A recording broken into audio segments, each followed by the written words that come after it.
ನಮ್ಮಮ್ಮ ಒಂದು ಮಾತು ಹೇಳಿದ್ರು ನನಗೆ, ಯಾವಾಗಲೂ ಚಿಕ್ಕ ಚಿಕ್ಕ ಸ್ಟೆಪ್ಸ್ ತಗೋಬೇಕು ನೀನು ಅಂತ. ನಾನೇನೋ ಹೇಳ್ಬಿಟ್ಟೆ, ನಾನು ಇಲ್ಲಿ ಹೋಗ್ತೀನಿ ಅಲ್ಲಿ ಹೋಗ್ತೀನಿ ನಾನು ಹಂಗೆ ಮಾಡ್ತೀನಿ ಅಂತ. ಹಾಗೆಲ್ಲ ಇಲ್ಲ, ನೀನು ಚಿಕ್ಕ ಚಿಕ್ಕ ಸ್ಟೆಪ್ಸ್ ತಗೋ, ಅವಾಗಲೇ ನಿಂಗೆ ವರ್ಕೌಟ್ ಆಗೋದು ಅಂತ. ಸೊ ಆ ಮಾತು ಒಂದು ನೆನ್ಪಿಟ್ಕೊಂಡು ಏನಾದರೂ ಏನೇ ಬಂತು ನನಗೆ, ಒಂದು ಅಂದರೆ ಏನಾದರೂ ಒಂದು ಮಾಡ್ಲಿಂಗಲ್ಲಿ ನೋಡಿರ್ಬೋದು ನನ್ನನ್ನು, ಎಲ್ಲಾದರೂ ನೋಡಿ, ಇಲ್ಲ ನಮ್ಮ ಕಾಲೇಜಲ್ಲೇ ನೋಡಿಬಿಟ್ಟು ನಮ್ಮ ಕಾಲೇಜ್ ಅವರು ಆ ಹುಡುಗರು ಸೇರಿ ಒಂದು ಆಲ್ಬಮ್ ಸಾಂಗ್ ಮಾಡಿದರು, ಅದು ಕೂಡ ನಾನು ಮಾಡಿದೆ.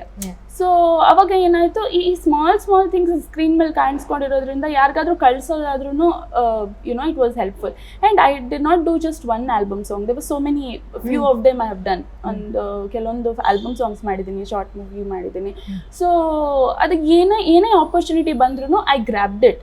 ಆ್ಯಂಡ್ ಇನ್ನೂ ನಾನು ಇವತ್ತು ಹೇಳ್ತೀನಿ, ಆ ಬದುಕಿನ ಬಣ್ಣಗಳು ಅಂತ ಒಂದು ಶಾರ್ಟ್ ಮೂವಿ ಮಾಡಿದ್ದೆ, ಪ್ರೀತಮ್ ಗುಬ್ಬಿ ಅವ್ರು ಮಾಡಿದ್ದು, ಬರ್ಬಾದ್ ಗುಬ್ಬಿ. ನಂಗೆ ಗೊತ್ತೂ ಇಲ್ಲ ಅವ್ರ ಕಾಂಟ್ಯಾಕ್ಟ್ ಹೆಂಗೆ ಸಿಕ್ತು ಅಂತ. ಯಾರೋ ಫೋಟೋಸ್ ಕಳಿಸೋಂದ್ರು, ಕಳಿಸ್ದೆ. Then I didn't even know that he was Pritam Gubbi's brother.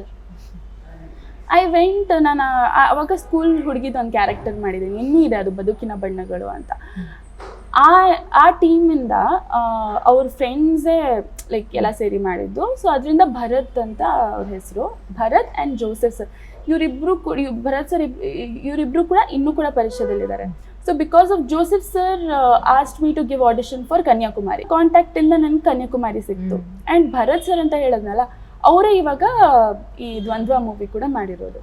So ಚಿಕ್ಕ ಕಾಂಟ್ಯಾಕ್ಟ್ಸ್ ನನಗೆ ಹೆಲ್ಪ್ ಆಗಿರೋದು.